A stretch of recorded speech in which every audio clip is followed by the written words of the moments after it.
গাজীপুরের প্রভাবশালী মন্ত্রী আহসান হাবীবের বিশাল বাংলোর ছাদ। ঘড়ির কাঁটায় রাত ঠিক 8টা। চারিদিকে উৎসবের রোশনায় আর বিয়ের সানাইয়ের সুর ভাসছে। ছাদের অন্ধকার এক কোণায় ভারী লাল লেহেঙ্গা আর পায়ে সাদা কেটস পরে দাঁড়িয়ে আছে তাসনিয়া হাবিব তিথি। তার সামনে কাঁচুমাচু হয়ে দাঁড়িয়ে আছে তার ব্যক্তিগত বডিগার্ড কুদ্দুস আলী, যার গ্রামের বাড়ি জামালপুর। দড়িটা শক্ত করে বাঁধছিস তো কুদ্দুস? আফা, আমার হাত কাঁপতাছে। কুদ্দুস তোতলাতে তোতলাতে ছাদের পিলারের সাথে মোটা নাইলনের দড়ি পেঁচাতে থাকে। হাত কপালে পা দিয়ে বাঁধ, কিন্তু গিট খুললে তুই শেষ। মন্ত্রী সাহেব আমারে জ্যান্ত পুইতা ফালাইব আপ্পা। আমার জামালপুরের বউ পোলাপান এতিম হইয়া যাইব।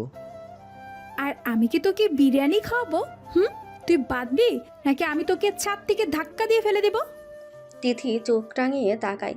কুদ্দুস ভয়ে ঠোক গিলে দড়ির গিট চেক করতে থাকে। কিন্তু আফা, এই রাইতে আপনি কই যাইবেন? যেদিকে দু চোখ যায় চলে যাব। ওই দুর্নীতিবাজ এমপির গুন্ডামার্কা ছেলের সাথে আমি কিছুতে এঙ্গেজমেন্ট করব না। পোলা তো আপা দেখতে মাশাআল্লাহ ভালোই, সরকারি বড় চাকরিও করে। তুই চুপ করবি? সরকারি চাকরি করে তো কি হয়েছে? ওর মাথায় তো ঘিলু নেই, সব গোবর। আর আমার বয়স মাত্র 17, আমি এখন বিয়ে করব কেন? তিথি বিরক্ত হয়ে নিজের লেহেঙ্গার কুচি 2 হাতে একটু ওপরে তুলে ধরে। আফা, আপনার এই জামার ওজন তো মনে হয় 20 কেজি। ওইটা পইরা দড়ি দিয়া কেমনে নামবেন? ওজন 20 কেজি না, 25 কেজি। আর এটা আমি খুলতে পারবো না, কারণ এটার ভেতরে হাজার হাজার সেফটি পিন মারা আছে। তাইলে ক্যাডেস জুতা কেন আপা? নিচে তো সবাই আপনারে হাই হিল পরাইয়া খুঁজতেছে, আর আপনি নিজের এঙ্গেজমেন্টে রাইখা পালাইতাছেন। হাই হিল পরে কেউ দেয়াল টপকাতে পারে গাধা? তুই জলদি দড়িটা নিচে ফেল। কুদ্দুস কাপা কাপা হাতে দড়ির এক প্রান্ত ছাদের কার্নিশ দিয়ে নিচে ঝুলিয়ে দেয়। আফা, আমার বুকের ভেতর কেমন ধরসর করতেছে। আমি কি একটু পানি খামো? একদম না, তুই দড়িটা শক্ত করে ধরে থাকবি। আমি নিচে নেমে টান দিলে তবে ছাড়বি, বুঝতে পেরেছিস? জি আফা, কিন্তু আপনি নামার পর আমি কি করবো? তুই সোজা নিচে গিয়ে সবাইকে বলবি আমি ওয়াশরুমে ঢুকে দরজা আটকে দিয়েছি। ব্যাস, বাকিটা আমি বুঝে নেব। তিথি লেহেঙ্গার ভারী কাপড় কোমরে গুজে নিয়ে ছাদের কার্নিশে উঠে বসে। নিচে ঘুরঘুরে অন্ধকার বাগান। আমি নামছি কুদ্দুস, দড়ি ছাড়িস না কিন্তু। আল্লাহর নাম লইয়া নামে নাফা, আপনি শক্ত কইরা ধরছি। তিথি দড়ি ধরে ধীরে ধীরে নিচের দিকে নামতে শুরু করে। লেহেঙ্গার ভারে তার হাত ছিলে যাওয়ার উপক্রম হয়। কুদ্দুস ছাদের ওপর থেকে প্রাণপণ শক্তিতে দড়ি ধরে রাখে, কিন্তু কয়েক সেকেন্ড পরেই তিথির হাতের গ্রিপ ফসকে গিয়ে যেতে শুরু করে। ওরে বাবা রে বাবা, এত ভার কেন এই ড্রেসটা? তিথি বিড়বিড় করে বলে। তার হাত থেকে দড়ি পিছলে যেতে থাকে। সে বুঝতে পারে আর কয়েক সেকেন্ডের মধ্যে সে সোজা নিচে গিয়ে পড়বে। এদিকে ছাদ থেকে নামার এই ধস্তাধস্তির মাঝেই সময় গড়িয়ে রাত 8:30 বেজে যায়। প্রাসাদের পেছনের অন্ধকার বাগানে তখন একদম শুনশান নীরবতা। বাগানের এক কোণায় মেন সিকিউরিটি প্যানেলের সামনে দাঁড়িয়ে আছে রায়ান আহমেদ রুদ্র। পরনে অত্যন্ত দামি কালো স্যুট, চোখে তীক্ষ্ণ দৃষ্টি। রুদ্র পেশায় স্পেশাল ইন্টেলিজেন্সের একজন তুখোড় অফিসার এবং আজকের গল্পের নায়ক। তবে আজ সে এক ধনকুবের ব্যবসায়ীর ছদ্মবেশে এই পার্টিতে এসেছে। তার লক্ষ্য মন্ত্রীর গোপন সিন্দুক থেকে একটি মাইক্রোচিপ উদ্ধার করা। কবির, তুই কি সিস্টেমের ফায়ারওয়াল বাইপাস করতে পেরেছিস? রুদ্র তার কানে থাকা ছোট্ট ব্লুটুথ এয়ারপিসে ফিসফিস করে কথা বলে। অপর প্রান্তে আছে তার টেক এক্সপার্ট বন্ধু কবির। আর কতক্ষণ লাগবে তোর? এখানে সিকিউরিটি রাউন্ড দিচ্ছে। রুদ্র এক হাতে প্যানেলের তারগুলো জোড়া দিচ্ছে আর চারিদিকে সতর্ক নজর রাখছে। ঠিক আছে, তুই 2 মিনিটের মধ্যে মেন সার্ভার ডাউন করে দে, আমি ভেতরে ঢুকছি। রুদ্র কথা শেষ করে প্যানেলের শেষ তারটি কাটতে যাবে, ঠিক সেই মুহূর্তে ওপর থেকে একটা ভারী কিছু সোজা তার গায়ের ওপর এসে পড়ে। রুদ্র কিছু বুঝে ওঠার আগে ধপাস করে মাটিতে ছিটকে পড়ে। তার ওপর ভারী লেহেঙ্গা পরা তিথি এসে পড়েছে। মা গো মা, মরে গেলাম গো মা। তিথি ব্যথায় কুকতে কুকতে চিৎকার করে ওঠে। রুদ্র বিদ্যুৎ গতিতে ঘুরে তিথির গায়ের ওপর চেপে বসে এক হাত দিয়ে তার মুখ শক্ত করে চেপে ধরে। একদম চুপ, একটা আওয়াজ করে ঘাড় মটকে দেব। রুদ্র গলা বরফের মতন ঠান্ডা। তিথি ভয়ে বড় বড় চোখ করে রুদ্রের দিকে তাকিয়ে থাকে। অন্ধকারে দুজনের মুখ খুব কাছাকাছি। হুম হুম চুপ থাকতে বলছি না? তুই কে? এখানে কি করছিস? তিথি রুদ্রর হাত থেকে মুখ ছাড়ানোর জন্য ধস্তাধস্তি করতে থাকে। তার মনে হচ্ছে এই লোকটা নির্ঘাত কোনো কিডন্যাপার। হুম ছাড়ুন বলছি। তিথি রুদ্রর হাতে সজোরে কামড় বসিয়ে দেয়। রুদ্র ব্যথায় হালকা কুকিয়ে ওঠে, হাত সরিয়ে নেয়। শিট, তুই তো দেখছি আস্ত একটা জঙ্গলি বিড়াল। কামড়ালি কেন? আপনি আমার মুখ চিপে ধরেছিলেন কেন? কে আপনি? আমাকে কিডন্যাপ করতে এসেছেন তাই না? হুম হুম তিথি ফিসফিস করে অত্যন্ত রাগী গলায় কথাগুলো বলে, সাথে নিজের ভারী লেহেঙ্গা সামলে ওঠার চেষ্টা করে। তোকে কিডন্যাপ করে আমার কি লাভ? আমার কি পাগল নাকি? তাহলে অন্ধকারে এখানে লুকিয়ে কি করছিলেন? চোর আপনি। আমি এক্ষুনি সিকিউরিটি ডাকছি। রুদ্র বুঝতে পারে এই মেয়ে পুরো মিশন বরবাদ করে দেবে। সে দ্রুত তিথির হাত চেপে ধরে তাকে দেওয়ালের সাথে ঠেসে ধরে। শোন পিচ্ছে, আমি চোর না। আর তুই যদি এখন সিকিউরিটি ডাকিস, আমি তোকেও সাথে করে নিয়ে যাব। আরে ফেচ্ছে কাকে বলেন? হ্যাঁ, আমার বয়স 17 আর আপনি আমাকে নিয়ে যাবেন মানে? হ্যাঁ, জানেন আমি কে? তুই যেই হোস না কেন, এই মুহূর্তে তুই আমার মিশন মানে আমার কাজ নষ্ট করছিস। হঠাৎ বাগানের ওপাশ থেকে দুজন সিকিউরিটি গার্ডের টর্চের আলো এদিকে আসতে শুরু করে। শিট, ওর এদিকে আসছে। আসুক, আমি এক্ষুনি চিৎকার করে বলবো আপনি চোর। রুদ্র বুঝতে পারে বোঝানোর সময় নেই। সে এক ঝটকায় তিথিকে কোলে তুলে নেয় এবং অন্ধকার ঘেঁষে প্রাসাদের পেছনের ছোট্ট দরজা দিয়ে ভেতরে ঢুকে যায়। কি করছেন কি? নামান আমাকে, অসভ্য লোক। চুপ কর, বাঁচতে চাইলে মুখ বন্ধ রাখ। রুদ্র তাকে নিয়ে একটি সরু করিডোর দিয়ে এগোতে থাকে। তিথি রুদ্রের কাঁধে ক্রমাগত কিল মারতে থাকে। নামান বলছি, আমার লেহেঙ্গার পিনগুলো আপনার শুটে আটকে যাচ্ছে। তোর এই তাম্বুর মতো জামা পরে তুই পালাচ্ছিলি কেন? তোকে ছাদ থেকে পড়েছিস? হ্যাঁ পড়েছি, তাতে আপনার কি? নামান আমাকে। রুদ্র করিডোরের শেষ মাথায় এসে তিথিকে মাটিতে নামিয়ে দেয়। জায়গাটা মেন বাঙ্কোয়েট হলের ঠিক পেছনের অংশ। তোর নাম কি? আপনাকে কেন বলবো? আপনি তো একটা গুন্ডা। আমি কোনটা নই। তুই যদি এখান থেকে চুপচাপ চলে যাস, আমি তোকে কিছুই করবো না। রুদ্র নিজের শুটের ধুলো ঝাড়তে ঝাড়তে কথাগুলো বলে। ঠিক তখনই করিডোরের কাচের দরজা দিয়ে হলের ভেতরের আলো চোখে পড়ে। ঘড়িতে তখন ঠিক রাত 9টা। এদিকে ব্যাঙ্কোয়েট হলের ভেতরে হাজারো অতিথির ভিড়। মন্ত্রী আহসান হাবিব স্টেজের উপর দাঁড়িয়ে কারোর সাথে কথা বলছেন। ওদিকে যাস না, ওখানে প্রচুর ভিড়। আমি ভিড়িয়ে যাব, আপনি আমাকে আটকানোর কে? তিথি জেদ ধরে হলের দরজার দিকে পা বাড়ায়। রুদ্র তাকে আটকানোর জন্য হাত বাড়ায়। ঠিক সেই মুহূর্তে পুরো প্রাসাদের সব আলো এক ধাক্কায় নিভে যায়।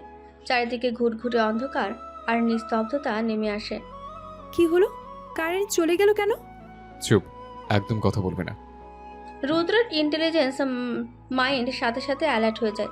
সে বুঝতে পারে এটা সাধারণ লোডশেডিং নয়। অন্ধকারের ভেতর হঠাৎ পুপ পুপ করে দুটো চাপা আওয়াজ হয়। রুদ্র জানে এটা সাইলেন্সার লাগানো পিস্তলের আওয়াজ। হলের ভেতর থেকে কাঁচ ভাঙার শব্দ আর মানুষের তীব্র চিৎকার ভেসে আসে। এগুলো কিসের আওয়াজ? কি হচ্ছে ভিতরে? গুলি চলছে, কেউ হিটম্যান পাঠিয়েছে। হিটম্যান মানে কি? আমার বাবাকে কেউ মারতে এসেছে? তিথির গলা ভয়ে কেঁপে ওঠে। সে অন্ধকারে রুদ্র শার্টের হাতা শক্ত করে চেপে ধরে। তোর বাবা? তার মানে তুই মন্ত্রী আহসান হাবিবের মেয়ে? হ্যাঁ, আমার বাবা ভেতরে আছে। আমাকে আমার বাবার কাছে যেতে হবে। তিথি অন্ধকারে সামনের দিকে দৌড় দিতে যায়, কিন্তু রুদ্র তাকে শক্ত করে টেনে ধরে। পাগল হয়েছিস? প্রফেশনাল কিলাররা ভেতরে ঘুরছে, তুই গেলে তোকেও মেরে ফেলবে। কিন্তু আমার বাবা? তোর বাবার আশেপাশে অনেক গার্ড আছে, তুই এখন আমার সাথে আয়। রুদ্র আর কোনো কথা না শুনে তিথির হাত ধরে করিডোরের পাশের একটি বন্ধ দরজায় ধাক্কা দেয়। দরজাটা খোলা ছিল। রুদ্র তিথিকে নিয়ে দ্রুত সেই রুমের ভেতরে ঢুকে ভেতর থেকে ছিটকিনি আটকে দেয়। জায়গাটা মন্ত্রীর একটি প্রাইভেট রেস্ট রুম। আমরা এখানে কেন এলাম? আমাকে ছাড়ুন, আমি চলে যাব। তুই কিচ্ছু বুঝিস না পিচ্ছি। কিলাররা এখন পুরো বাড়ি খুঁজবে, এখানে লুকিয়ে থাকাটাই সেফ। ঘরের ভিতর দম বন্ধ করা অন্ধকার। তিথি ভয়ে কাঁপছে।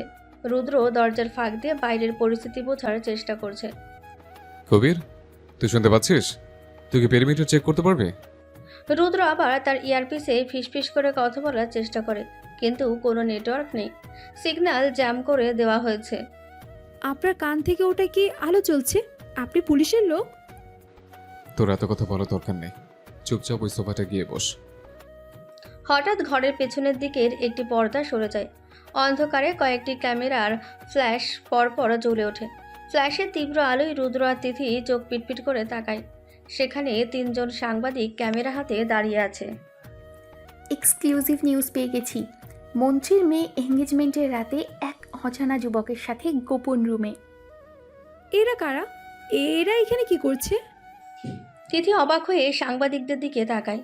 রুদ্র বুঝতে পারে সাংবাদিকরা মন্ত্রীর কোনো গোপন মিটিংয়ের খবর কভার করতে আগে থেকেই লুকিয়েছিল। ক্যামেরা বন্ধ করুন, যা ভাবছেন তা নয়। সব দেখেছি আমরা। মন্ত্রী সাহেবের মেয়ে পালানোর প্ল্যান করছিল। কালকের হেডলাইন এটাই হবে। রুদ্র দ্রুত এগিয়ে গিয়ে এক সাংবাদিকের ক্যামেরা কেড়ে নেওয়ার চেষ্টা করে, কিন্তু ঠিক তখনই দরজায় প্রচণ্ড জোরে ধাক্কা পড়ে। এক আঘাতে রেস্টরুমের দরজা ভেঙে যায়। মন্ত্রী আহসান হাবিব তার 10 জন সশস্ত্র গার্ড নিয়ে ঘরের ভেতরে প্রবেশ করেন। তিথি, তুই এখানে কি করছিস? মন্ত্রী রাগে ফুঁসছেন, তার চোখে মুখে চরম উত্তেজনা। গার্ডরা রুদ্রের দিকে বন্দুক তাক করে ঘিরে ধরে। বাবা, তুমি ঠিক আছো? বাইরে তো গুলি চলছিল। গুলি তো আমার লোকেরা থামিয়েছে, কিন্তু তুই এই অচেনা ছেলের সাথে এই অন্ধকার রুমে কি করছিস? সাংবাদিকরা আবার ফ্ল্যাশ জ্বালিয়ে ছবি তুলতে শুরু করে। মন্ত্রী গার্ডদের ইশারা করতেই তারা সাংবাদিকদের ক্যামেরা কেড়ে নেয়। এই ছেলে কে তিথি? তুই কি আমার সম্মান মাটিতে মেশানোর জন্য এর সাথে পালানোর প্ল্যান করছিলি? না বাবা, তুমি ভুল বুঝছো। আমি তো একে চিনিই না। মাননীয় মন্ত্রী, আপনার মেয়ে সত্যি বলছে। আমি জাস্ট ওকে বাচ্চাদের এখানে নিয়ে এসেছিলাম। রুদ্র অত্যন্ত শান্ত গলায় পরিস্থিতি সামাল দেওয়ার চেষ্টা করে, কিন্তু মন্ত্রী তার কোনো কথাই শুনতে রাজি নন। চেনো না? তাহলে একসাথে এই রুমে কি করছিলে? বাইরে এত মিডিয়া, কাল যদি খবর ছড়ায় আমার মেয়ের নামে, আমার রাজনৈতিক ক্যারিয়ার শেষ হয়ে যাবে। বাবা প্লিজ বিশ্বাস করো, ও আমাকে হেল্প করেছিল শুধু।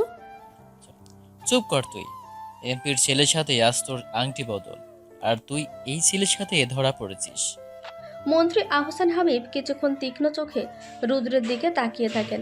তার মাথায় একটি চতুর রাজনৈতিক চাল ঘুরতে থাকে। শোনো ছেলে, তুমি কে কি করো আমি জানতে চাই না। কালকের হেডলাইন যদি আসে আমার মেয়ে পালিয়েছে, তবে আমার মান ইজ্জত কিছুই থাকবে না। আমি আপনাকে কথা দিচ্ছি, এই খবর বাইরে যাবে না। আমি এখনই চলে যাচ্ছি। তুমি কোথাও যাচ্ছ না। তুমি যদি আমার মেয়ের প্রেমিক নাও হও, তবু আজ তোমাকে ওর প্রেমিক সাজতে হবে। কি বলছো এসব বাবা? তুমি কি পাগল হয়ে গেলে? তিনি আতঙ্কে চিৎকার করে ওঠে। রুদ্রের কপালেও চিন্তার ভাঁজ পড়ে। সে আন্ডার কভার মিশনে আছে। এখন এই ঝামেলায় জড়ালে সব শেষ হয়ে যাবে। পাগল আমি হইনি। মিডিয়া দেখেছে তোমরা একসাথে। এখন যদি বলি তোমরা বিয়ে করতে যাচ্ছিলে এবং আমি রাজি হয়েছি, তাহলেই কেবল সম্মান বাঁচবে। অসম্ভব। আমি আপনার মেয়েকে বিয়ে করতে পারবো না। আমার নিজের একটা জীবন আছে। রুদ্র কড়া গলায় প্রতিবাদ করে। মন্ত্রীর সাথে সাথে নিজের কোমর থেকে একটি রিভলভার বের করে রুদ্রের কপালে ঠেকান। তোমার জীবন এখন আমার হাতের মুঠোয়।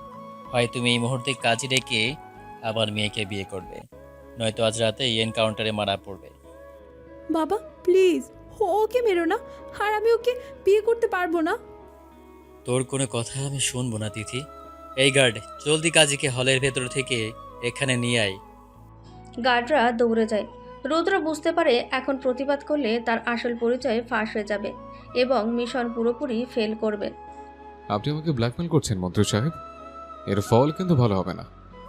ফলের চিন্তা আমি পরে করব, আগে আমার সম্মান বাঁচুক। কয়েক মিনিটের মধ্যেই একজন কাজীকে ধরে আনা হয়। কাজীর হাত পা ভয়ে কাঁপছে। মন্ত্রী সাহেব, এইখানে বিয়া পড়ামু? হ্যাঁ, এখনই পড়াও, আর জলদি করো। রুদ্র আর তিথি পাশাপাশি দাঁড়ায়। দুজনের মুখে চরম অস্বস্তি আর বিরক্তি। তিথি বারবার রুদ্রের দিকে আর চোখে তাকাচ্ছে। আপনি কিছু একটা করুন না। আপনি না গুন্ডা, মারুন না ওদের। তিথি ফিসফিস করে রুদ্রকে বলে। রুদ্র দাঁতে দাঁত চেপে উত্তর দেয়। চুপচাপ কবুল বল পেচ্ছে, নইলে তোর বাবা আমার সাথে তোকেও গুলি করে দেবে। আমি কবুল বলবো না, মরে গেলেও না। মা জননী, আপনি কি এই রায়হান আহমেদ রুদ্রের সাথে বিবাহে রাজি আছেন? বলো কবুল। তিথি চুপ করে থাকে। মন্ত্রী রিভলভারের সেফটি ক্যাচ খোলার একটা ক্লিক শব্দ করেন। কবুল। তিথি কাঁদো কাঁদো গলায় বলে ফেলে। রুদ্র চোখ বন্ধ করে একটা দীর্ঘশ্বাস ছাড়ে। বাবা রায়হান আহমেদ রুদ্র, আপনি কি রাজি আছেন? বলেন কবুল। কবুল। রুদ্র অত্যন্ত ঠান্ডা গলায় একবারে কবুল বলে দেয়। তার মাথায় এখন ঘুরছে কিভাবে এই বাড়ি থেকে বের হয়ে নিজের আসল মিশনে ফোকাস করবে। গুড। এবার তোমরা স্বামী স্ত্রী মিডিয়ার সামনে গিয়ে হাত ধরাধরি করে হাসি মুখে দাঁড়াবে। আমি ওর হাত ধরবো না, ওর হাত দিয়ে ঘামের গন্ধ বের হচ্ছে। তিথি মুখ কুচকে বলে। রুদ্র বিরক্ত হয়ে তিথির হাত শক্ত করে চেপে ধরে। আমার হাতে দামি পারফিউম দেওয়া আছে পেচ্ছে, চুপচাপ হাসতে থাক, নইলে তোর এই গন্ডার এমপির ছেলের কাছে তোকে দিয়ে আসবো। তিথি বাধ্য হয়ে মেকি হাসি দেয়। এইভাবেই চরম বিশৃঙ্খলা, গুলির আওয়াজ আর রাজনৈতিক চাপের মুখে সম্পূর্ণ অপরিচিত দুজনের এক অদ্ভুত বিয়ে সম্পূর্ণ হয়ে যায়। গত রাতের এই দম বন্ধ করা পরিস্থিতি, চারিদিকে গুলির আওয়াজ আর বন্দুকের নলের মুখে জোরপূর্বক বিয়ের পর রুদ্র যখন তার ঢাকার মিরপুরের ফ্ল্যাটে পৌঁছায় তখন রাত প্রায় 2:30। সারা রাস্তার পুরোটা সময় গাড়িতে পিনপতন নীরবতা ছিল। আর ভারী লেহেঙ্গার ভারে ক্লান্ত তিথি একসময় পেছনের সিটেই ঘুমিয়ে পড়েছিল। রুদ্র বাধ্য হয়ে তাকে কোলে করে নিজের বেডরুমে শুইয়ে দিয়ে নিজের ড্রয়িং রুমের সোফায় এসে শুয়ে পড়ে। তার মাথায় তখনও ঘুরপাক খাচ্ছিল হাতছাড়া হয়ে যাওয়া সেই মাইক্রোচিপের চিন্তা। সকাল 7টা বাজে। জানালার পর্দা ভেদ করে ভোরের আলো সোজা রুদ্রের মুখে পড়তে সে কিছুটা নড়ে চড়ে ওঠে। কিন্তু তার ঘুম ভাঙে রোদের কারণে নয়, বরং বেডরুম থেকে ভেসে আসা এক তীব্র চিৎকারে। বাঁচাও, কে কোথায় আছো? আমাকে বাঁচাও, চোর, ডাকাত, কিডন্যাপার। রুদ্র ধরফর করে সোফা থেকে উঠে বসে এবং দ্রুত বেডরুমের দিকে ছুটে যায়। সে দেখে তিথি বিছানার এক কোণায় কুঁকড়ে বসে আছে। তার পরনে লাল বেনারসি শাড়ি আর হাতে আত্মরক্ষার জন্য একটা নরম বালিশ। কি হয়েছে? সকালবেলা এভাবে চিল্লাচ্ছিস কেন? আপনি কে? আপনি এখানে কিভাবে এলেন? আর আমার গায়ে এই বৃষ্টি লাল শাড়িটা কে পরালো? তোর কি মেমোরি লস হয়ে গেছে পেচ্ছে? আমাকে পিচ্ছি বলবেন না, আমি জানতে চাইছি আমার লেহেঙ্গা কোথায়? কাল রাতে তোর বাবার বন্দুকের নলের সামনে দাঁড়িয়ে যে তুই আমাকে কবুল বললি, সেটা ভুলে গেছিস? আমি কবুল বলিনি, বাবা জোর করে বলিয়েছে। আর আমি তো লেহেঙ্গা পরেছিলাম, এই শাড়ি কোথা থেকে এলো? গাড়িতে ওঠার আগে তোর বাবা ওই লেহেঙ্গা বদলে এই শাড়ি পরিয়ে দিয়েছিল মিডিয়াকে দেখানোর জন্য। আমার কি খেয়ে দিয়ে গাছ নেই যে তোর শাড়ি বদলাতে যাব? তিথি সন্ধিয়ান চোখে রুদ্রের দিকে তাকায়। তারপর বিছানা থেকে নেমে রুদ্রের দিকে এক পা এগিয়ে আসে। আপনি যে সত্যি সত্যি আমার কোনো ক্ষতি করেননি তার গ্যারান্টি কি? গ্যারান্টি হলেও তুই এখনো জ্যান্ত দাঁড়িয়ে আছিস এবং আমার কানের পর্দা ফাটিয়ে দিচ্ছিস। তাহলে তাহলে আনলেন কেন এখানে? আমি তো বলিনি আমাকে আপনার ওই কবুতরের খোপের মতো ছোট ফ্ল্যাটে নিয়ে আসতে। তোর বাবা আমাকে থ্রেট করেছে, বলেছে তোকে ডিভোর্স দিলে আমাকে গুম করে দেবে। তো গুম হয়ে যান, আমাকে আনলেন কেন? কারণ আমি গুম হতে চাই না। এখন তুই নিজে গিয়ে তোর বাবাকে বোঝা। তাদের এই ঝগড়ার মাঝে ড্রয়িং রুমের মেন দরজা খোলার শব্দ হয়। রুদ্রের মা রোকেয়া বেগম, যিনি একজন অত্যন্ত কড়া স্বভাবের মহিলা, হাতে বাজারের ব্যাগ নিয়ে ঘরে ঢোকেন। রুদ্র, এত সকালে কিসের চেঁচামেচি হচ্ছে তোর ঘরে? রোকেয়া বেগম বেডরুমের দরজায় এসে দাঁড়ান। বিছানার পাশে ভারী বিয়ের শাড়ি পরা অচেতন একটা বাচ্চা মেয়েকে দেখে তার ভ্রু কুঁচকে যায়। এই মেয়েকে? আর এর পরনে বিয়ের শাড়ি কেন? মা, ও আসলে কাল রাতে একটা দুর্ঘটনা ঘটে গেছে। দুর্ঘটনা মানে? তুই কি গাড়ি চাপা দিয়েছিস কাউকে, নাকি বিয়ে করে বউ তুলে এনেছিস আমার বাড়িতে? উনি আমাকে গাড়ি চাপা দেয়নি আন্টি, উনি আমাকে কিডন্যাপ করে বিয়ে করেছে। তিথির কথায় রুদ্র নিজের মাথায় হাত দিয়ে বসে পড়ে। রোকেয়া বেগমের চোখ রাগে জ্বলে ওঠে। কি বলছিস তুই এসব রুদ্র? তুই না একটা কাজে ঢাকার বাহিরে ছিলি কাল রাতে? মা, ও কোনো সাধারণ মেয়ে না, ও গাজীপুরের মন্ত্রী আহসান হাবিবের মেয়ে। মন্ত্রী আহসান হাবিব? তুই ওর মেয়ের সাথে জড়িয়ে পড়েছিস? তোর কি মাথা খারাপ হয়ে গেছে রুদ্র? রোকেয়া বেগম অত্যন্ত তীক্ষ্ণ দৃষ্টিতে তিথির দিকে তাকান। তিথি ভয় পাওয়ার বদলে বেশ স্বাভাবিকভাবেই শাড়ির কুচি ঠিক করতে থাকে। আন্টি, আপনাদের বাড়ির ওয়াশরুম কোন দিকে? আমার ব্রাশ করতে হবে। আন্টি, আমি তোর শাশুড়ি হই, আর বড়দের সাথে কিভাবে কথা বলতে হয় সেটা শিখিসনি তুই? শিখেছি তো, কিন্তু আপনি তো এখনো আমাকে সালাম দেননি। রোকেয়া বেগম হতবাক হয়ে যান। রুদ্র অবাক হয়ে তিথির দিকে তাকায়। এই মেয়ে বলে কি আমি তোকে সালাম দিব? তুই বয়সে ছোট হয়ে আমাকে সালাম দিবি, উল্টো তুই আমার কাছে সালাম চাইছিস? কিন্তু আমাদের ধর্মে তো বলা আছে যে আগে সালাম দেয় সে বেশি সওয়াব পায়। তুই আমাকে সোয়াব কামানো শেখাচ্ছিস? তোর বাবা তোকে এই শিক্ষা দিয়েছে? বাবা তো পলিটিক্স করে, সওয়াব কামানোর সময় কোথায় ওনার? তাই ভাবলাম আমি আপনাকে সুযোগটা দেই। রুদ্র হাসি চেপে অন্যদিকে মুখ ঘুরিয়ে নেয়। রোকেয়া বেগম রাগে গজগজ করতে করতে হাতের ব্যাগটা সোফায় ছুঁড়ে মারেন।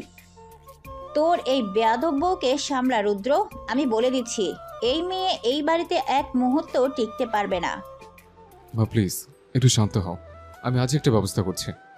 কিসের ব্যবস্থা করবি? বিয়ে যখন করেছিস তখন বউয়ের মতো থাকতে বল। মা ও তো কিছুই বলছে না, ওকে দিয়ে কি করাবে? যা মেয়ে, রান্নাঘরে গিয়ে আমার আর তোর স্বামীর জন্য চা বানিয়ে নিয়ে আয়, দেখি মন্ত্রীর মেয়ে কেমন কাজ পারে। রোকেয়া বেগম গটগট করে নিজের ঘরের দিকে চলে যান। তিথি গাল ফুলিয়ে রুদ্রের দিকে তাকায়। আমি চা বানাতে পারি না, আর আমি আপনার বউ না। তোর পারতে হবে না, তুই শুধু রান্না করে গিয়ে চুপচাপ দাঁড়িয়ে থাক। আমি কেন দাঁড়িয়ে থাকবো? আমার খিদে পেয়েছে। আমি 10 মিনিট পর গিয়ে বানিয়ে আছি। মায়ের সামনে আর কোনো সিনক্রেট করিস না। রুদ্র ওয়াশরুমের দিকে পা বাড়ায়।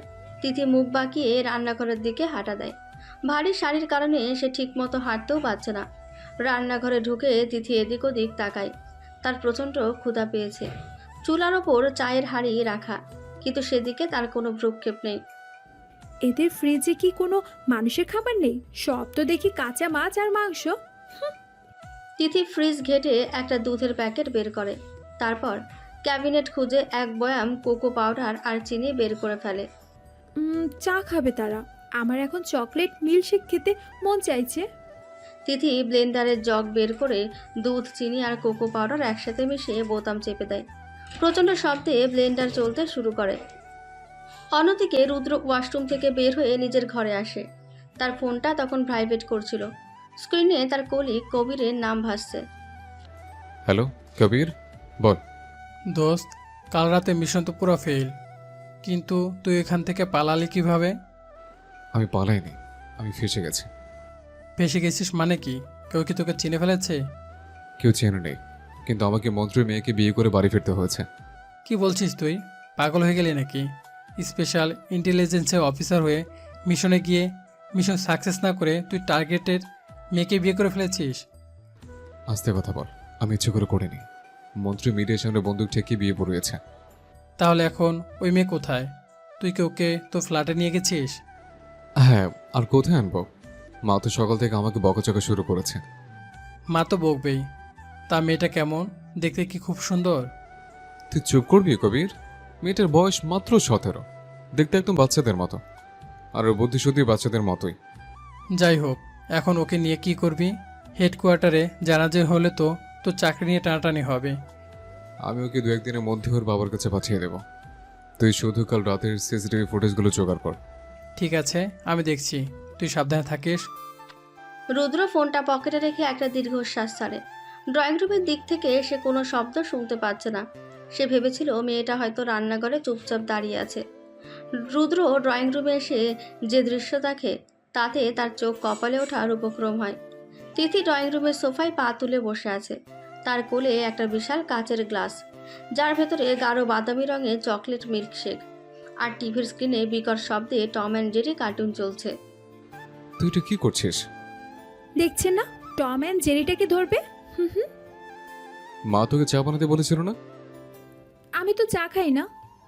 তুই খাস না, কিন্তু মা তো খায়। তুই আইসক্রিম মার্কা জিনিস বানিয়ে কার্টুন দেখছিস কেন? প্রথমত এটা আইসক্রিম না, এটা চকলেট মিল্কশেক। আর দ্বিতীয়ত আমি কখনো চা বানাইনি। আর তৃতীয়ত আমার ক্ষুধা পেয়েছিল। তোর ক্ষুধা পেয়েছে বলে তুই একা একা বানিয়ে খাবি? মা ভেতরে বসে তোর চায়ের জন্য অপেক্ষা করছে। ঠিক তখনই রোকেয়া বেগম ড্রয়িং রুমে ঢোকেন। তিনি তিথির হাতে গ্লাস আর সোফায় পা তুলে বসার ভঙ্গি দেখে রীতিমতন থমকে যান। চা কোথায়? আর তুই আমার সোফায় পা তুলে বসে ওই নোংরা গ্লাসে কি খাচ্ছিস?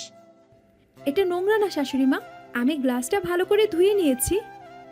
রুদ্র, আমি কি প্রেশারের ওষুধ খাবো নাকি এই মেয়ের গলা টিপে ধরবো? মা তুমি প্লিজ রুমে যাও, আমি তোমার জন্য চা বানিয়ে আছি। ওর মাথা ঠিক নেই। ওর মাথা ঠিক নেই মানে কি? তুই ওকে আমার বাড়ি থেকে বের কর। আমি ব্যবস্থা করছি মা, তুমি একটু শান্ত হও। রুদ্র মাকে কোনো মতে বুঝিয়ে তার রুমে পাঠিয়ে দেয়। তারপর ফিরে এসে তিথির সামনে সেন্টার টেবিলের ওপর ঝুঁকে দাঁড়ায়। শোন পিচ্ছে, তুই কি ইচ্ছে করে আমাকে বিপদে ফেলার চেষ্টা করছিস? আমি কি করলাম? আমি তো শুধু আমার খাবার খাচ্ছিলাম। তুই আমার মায়ের সামনে বেয়াদবি করছিস। উনি এমনিতে হাই প্রেশারের পেশেন্ট।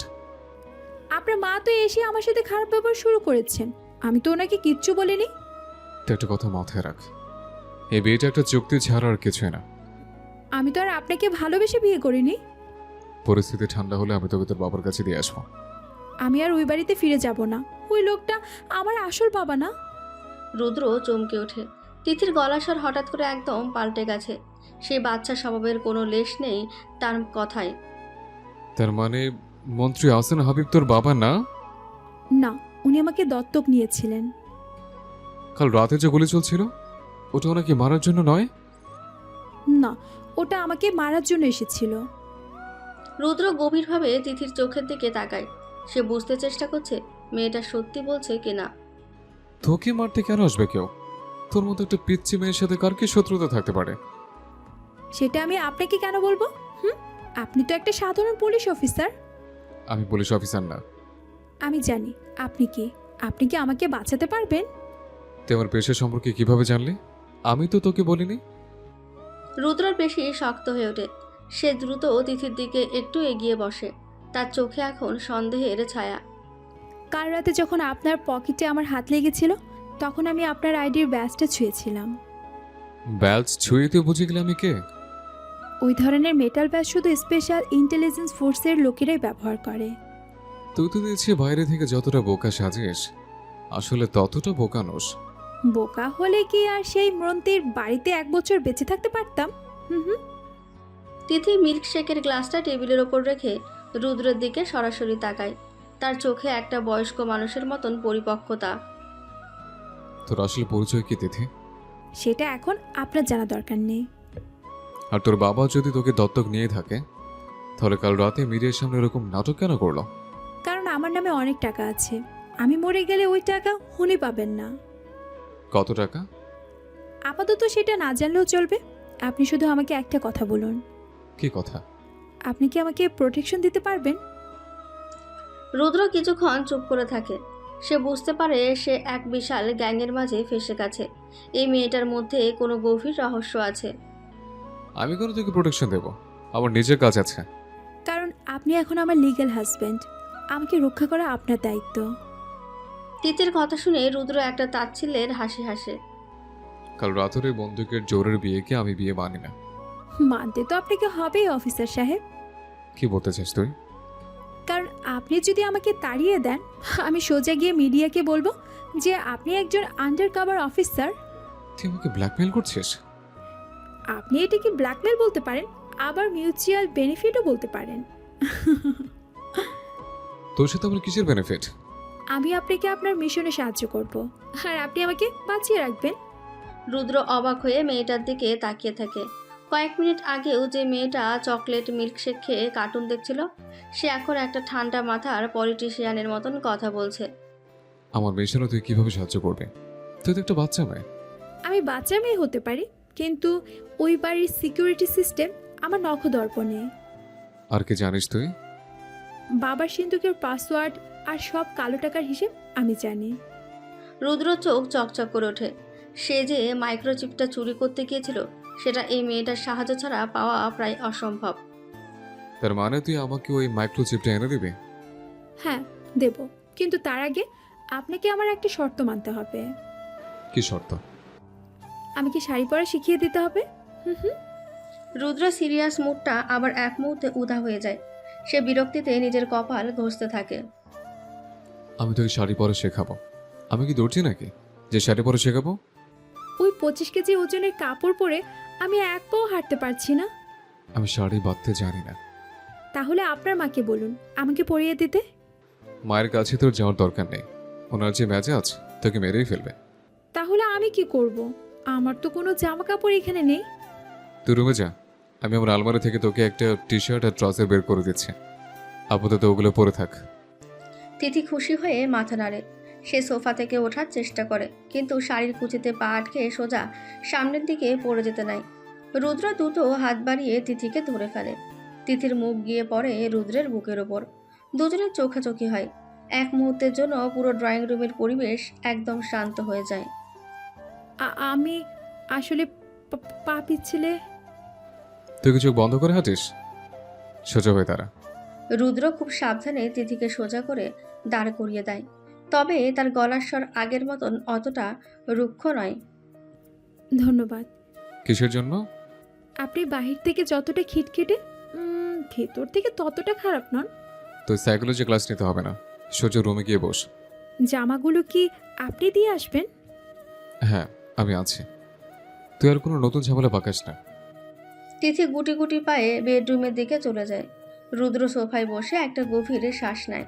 তার কোল্ড ব্লাইন্ডেড ইন্টেলিজেন্স লাইফে এই পিচ্চি মেয়েটা যে একটা বিশাল সাইক্লোন নিয়ে এসেছে সেটা সে খুব ভালো করেই বুঝতে পারছে। কিছুক্ষণ পর রুদ্র তার আলমারি কেটে একটা কালো রঙের ওভার সাইজড টি শার্ট আর একটা ধূসর রঙের ট্রাউজার বের করে বেডরুমের দিকে যায়। দরজা খোলা কেন? দরজা আটকে কাপড় চেঞ্জ করবি তো? আমি তো এখনো কাপড় খুলিনি, আটকে কি করব? এই নে তোর জামা, এগুলো পরে নে। এগুলো তো আপনার জামা, আমার গায়ে কি ঠিকমতো হবে? তোর সাইজের জামা আমি পাবো কোথায়? আপাতত ওইগুলোই পরে নে, বিকেলে বাজার থেকে কিনে আনবো। বাজার থেকে না, আমি শপিং মল থেকে কিনবো। তোর যা ইচ্ছে করিস, আগে এই শাড়িটা খোল। রুদ্র জামা কাপড়গুলো বিছানায় রেখে রুম থেকে বেরিয়ে যায়। তিথি দরজা আটকে দেয়। মিনিট 10 পর বেডরুমের দরজা খোলার শব্দ হয়। রুদ্র ড্রয়িং রুমের সোফায় বসে ল্যাপটপে কিছু একটা চেক করছিল। সে ঘাড় ঘুরিয়ে তাকায়। তিথি বেডরুম থেকে বেরিয়ে এসেছে। রুদ্র ওভার সাইজ টি শার্টটা তিথির হাঁটুর নিচ পর্যন্ত ঝুলছে, আর ট্রাউজারের নিচটা সে কয়েক ভাঁজ করে গুটিয়ে রেখেছে। তাকে দেখতে একদম একটা ছোট্ট বাচ্চার মতোই লাগছে। কেমন লাগছে আমাকে? চোকারের মতো লাগছে। আপনি একটা অসভ্য লোক। কেউ এভাবে মুখের উপর সত্যি কথা বলে? কারণ আমি মিথ্যা বলতে পারি না। তুই এসে সোফায় বস, তোর সাথে আমার কিছু সিরিয়াস কথা আছে। আমার আর কোনো কথা বলার মুড নেই, আমার এখন ঘুম পাচ্ছে। তুই তো এইমাত্র ঘুম থেকে উঠলে, এখন আবার ঘুম পাচ্ছে? গতরাতে আমি গাড়িতে ভালো করে ঘুমাতে পারিনি। আপনার গাড়ির সিটগুলো খুব শক্ত। আমার গাড়ি কোনো 5 স্টার হোটেলের বিছানা না। তুই আগে আমার কথা শোন।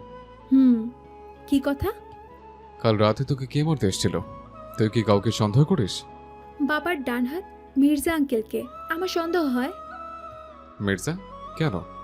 কারণ উনি সব সময় আমাকে বাঁকা চোখে দেখেন, আর উনি জানেন বাবার সম্পত্তির এক বড় অংশ আমার নামে। আর তোর বাবা, উনি কি কিছু জানেন? বাবা জানতেও পারে, আবার নাও জানতে পারে, তবে বাবা আমাকে মরতে দিবে না। তোর এই ট্রাস্ট ফান্ডের টাকা তুই কবে হাতে পাবি? আমার 18 বছর পূর্ণ হলে। তোর 18 বছর পূর্ণ কবে হবে? আগামী মাসে। রুদ্র ল্যাপটপের স্ক্রিন থেকে চোখ সরিয়ে তিথির দিকে তাকায়। তার মস্তিষ্কে একটা হিসেব মিলে যেতে শুরু করেছে। তার মানে আগামী মাসে তোর 18 বছর পূর্ণ হওয়ার আগেই কেউ তোকে রাস্তা থেকে সরিয়ে দিতে চাইছে। হ্যাঁ, ঠিক ধরেছেন। আর তুই সেই সুযোগে আমার ঘাড়ে চেপে বসেছিস। আমি চাপিনি, আপনি আমাকে জোর করে নিয়ে এসেছেন। আমি তো বাসা থেকে পালাতে চেয়েছিলাম, আপনি তো জোর করে ওই রুমে নিয়ে গেলেন, আর তারপরে তো এসব হলো। আমি জোর করিনি, তোর বাবা বন্দুক ঠেকিয়েছিল। যেটাই হোক, এখন আপনি আমার স্বামী, আমার দায়িত্ব আপনার। রুদ্র বিরক্তি নিয়ে ল্যাপটপ বন্ধ করে দেয়। এই মেয়েটার সাথে কথায় যেতে সম্ভব না। তুই এখন গিয়ে ঘুমা, আমি দুপুরে খাবার সময় ডাকবো। আপনার মা যদি আবার এসে বকা দেন? মা কিছু বলবে না, আমি কথা বলে নেব। ঠিক আছে, তবে আমাকে একটু দুপুরে বিরিয়ানি খাওয়াতে হবে।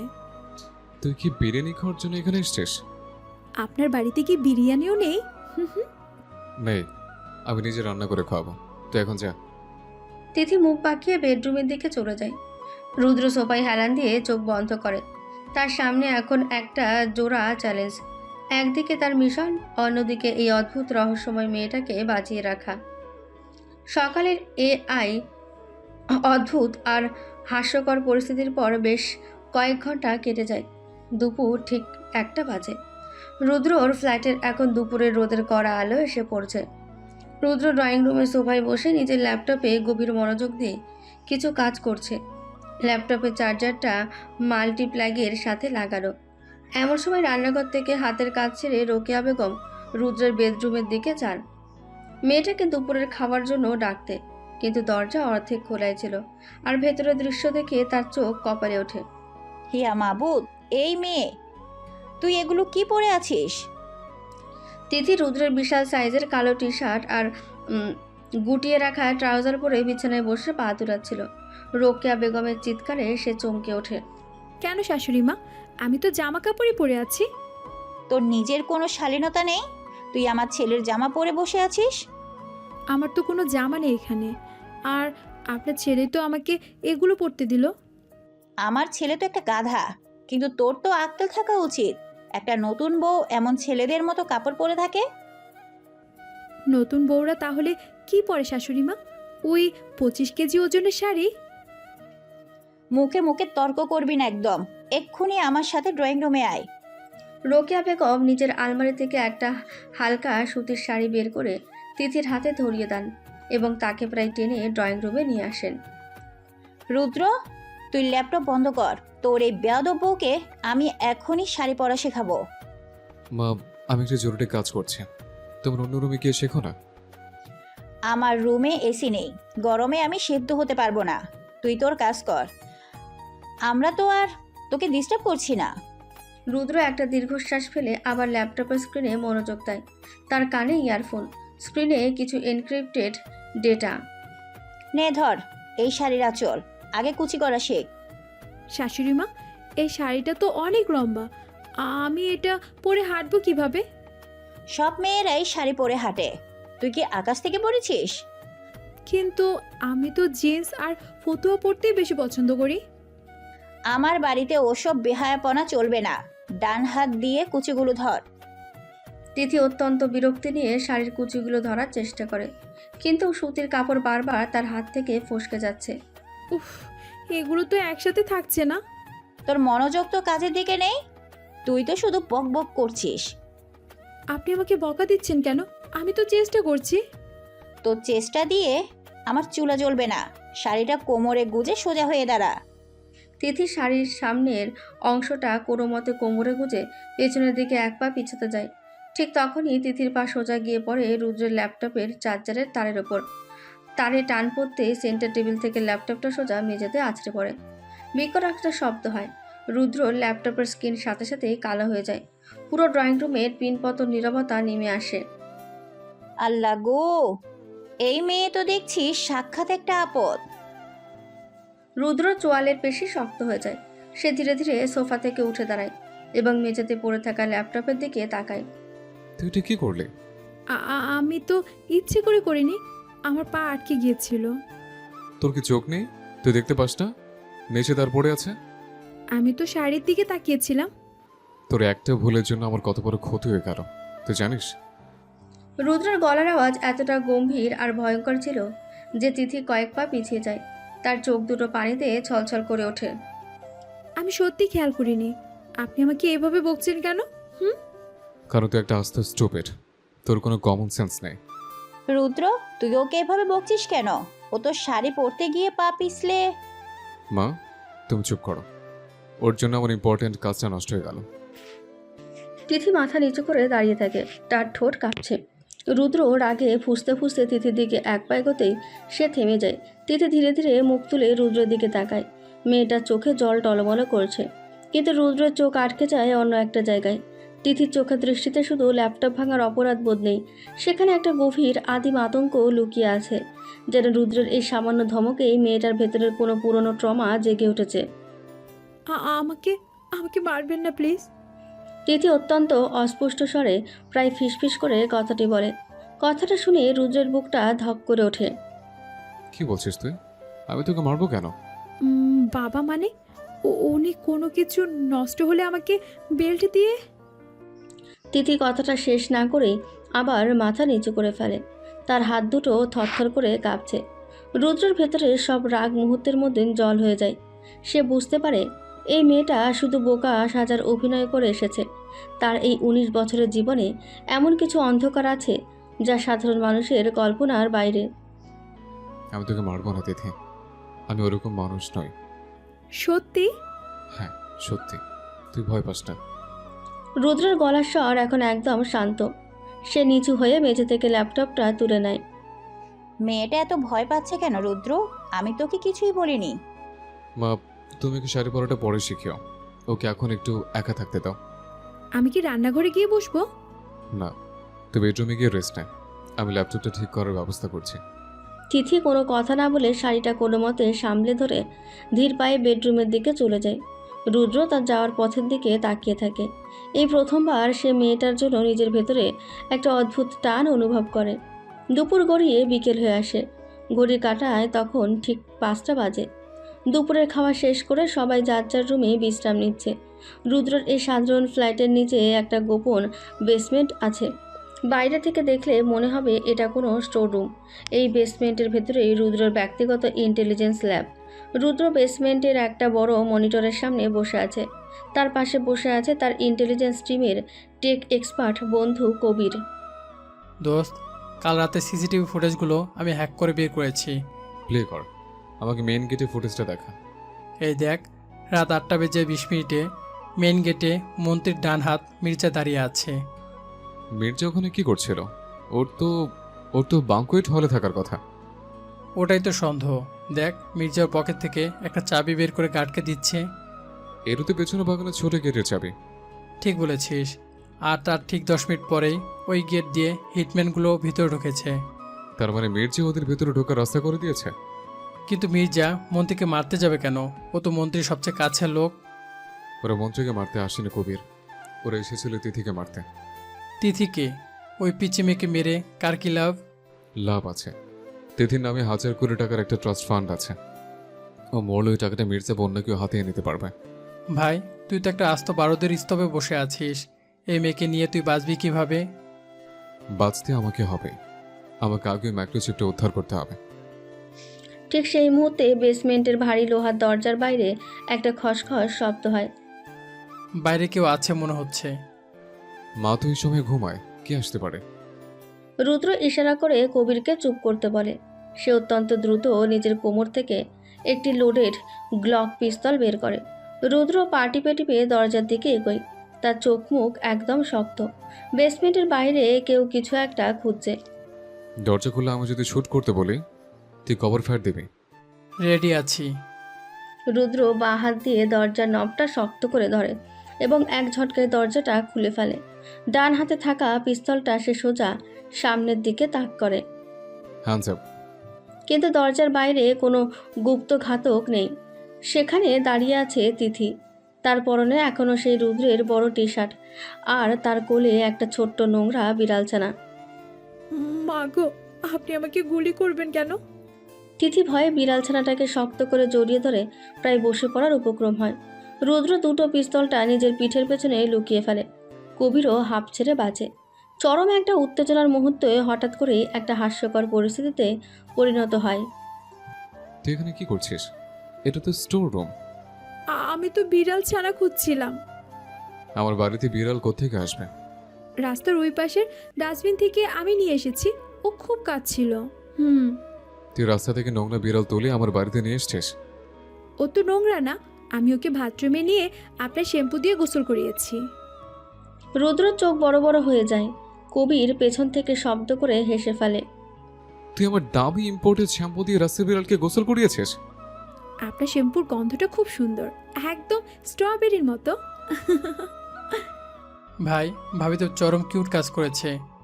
এই লোকটাকে উনি আমাকে ভাবি বলছেন কেন? ও আমার কলিগ কবির। আর তুই বিড়াল নিয়ে এক্ষুনি উপরে যা। আমি যাব, কিন্তু আপনি এই অন্ধকার ঘরে কি করছিলেন? আর আপনার হাতে ওটা কিসের লাইট জ্বলছিল? তিথি তীক্ষ্ণ দৃষ্টিতে বেসমেন্টের ভেতরের দিকে উঁকি দেওয়ার চেষ্টা করে। রুদ্র দ্রুত দরজাটা একটু চেপে ধরে।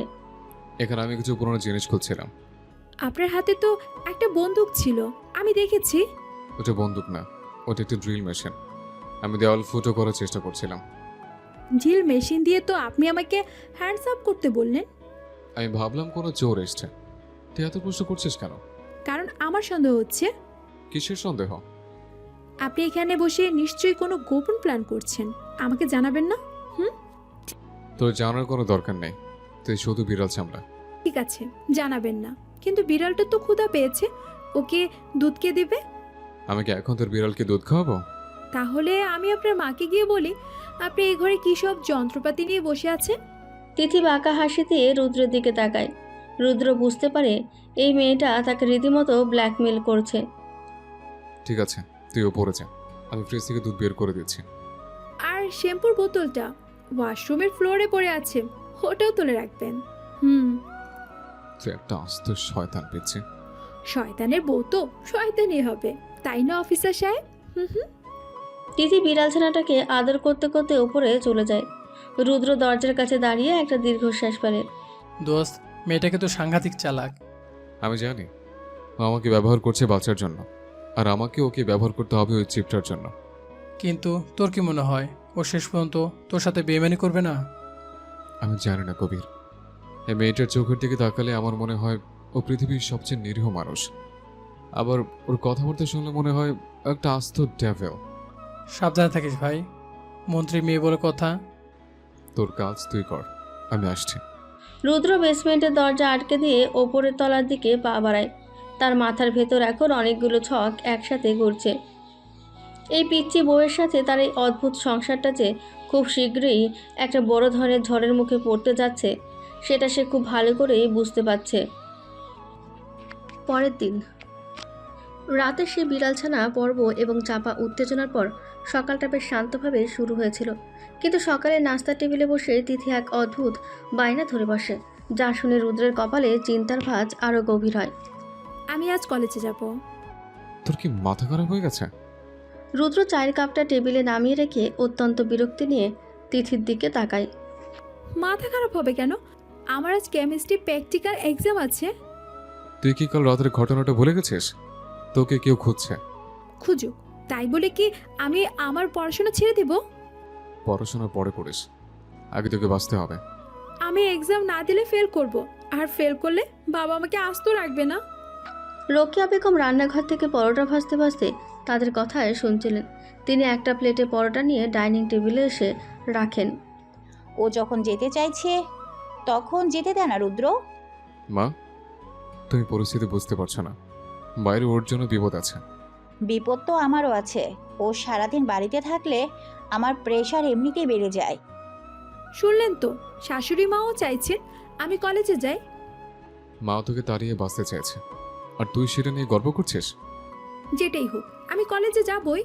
অসম্ভব, আমি কিছুতেই পারমিশন দেব না। আপনার পারমিশন আমার লাগবে না, আমি বাবাকে ফোন করে বডিগার্ড পাঠাতে বলছি। তিথি জেদ ধরে নাস্তার টেবিল থেকে উঠে পড়ে। রুদ্র বুঝতে পারে এই মেয়েকে জোর করে আটকে রাখা যাবে না, উল্টো সে যদি মন্ত্রী লোকেদের ডাকে তবে পরিস্থিতি আরও জটিল হবে। দাঁড়া, মঞ্চকে ফোন করতে হবে না। তাহলে আপনি আমাকে যেতে দিচ্ছেন? হ্যাঁ দিচ্ছি, কিন্তু তুই একা যাবি না। তাহলে কার সাথে যাব? আপনি যাবেন আমার সাথে? আমি তোর সাথে গেলে সবে আমাকে চিনে ফেলবে। আমি অন্য ব্যবস্থা করছি। কি ব্যবস্থা?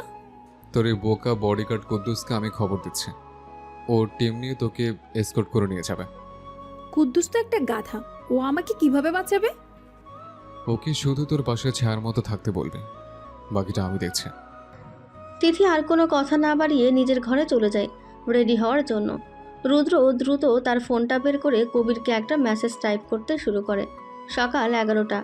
ধানমন্ডির একটি স্বনামধন্য প্রাইভেট কলেজের ক্যাম্পাস আর ছাত্রছাত্রীদের পদচারণায় বেশ সরগরম। কড়া পাহারায় তিথিকে নিয়ে কুদ্দুসারি কলেজের গেটে এসে পৌঁছয়। আফা, আমার কিন্তু খুব ডর করতেছে। তোর আবার কিসের ডর? তুই না বডিগার্ড? বডিগার্ড তো ঠিক আছে আপ্পা, কিন্তু সেই দিন রাইতে যেইভাবে গুলি চললো, আমার তো জান কবজ হওয়ার দশা। তুই একদম চুপ থাকবি। আমি ল্যাবে ঢুকছি, তুই দরজার বাইরে দাঁড়িয়ে থাকবি। জি আপা, আমি এক পাও নড়মু না। তিথি কলেজের দ্বিতীয় তলায় কেমিস্ট্রি ল্যাবের দিকে এগিয়ে যায়। করিডোরে ছাত্রছাত্রীদের বেশ ভিড়। ল্যাবের ভেতর তখনও কোনো শিক্ষক আসেনি।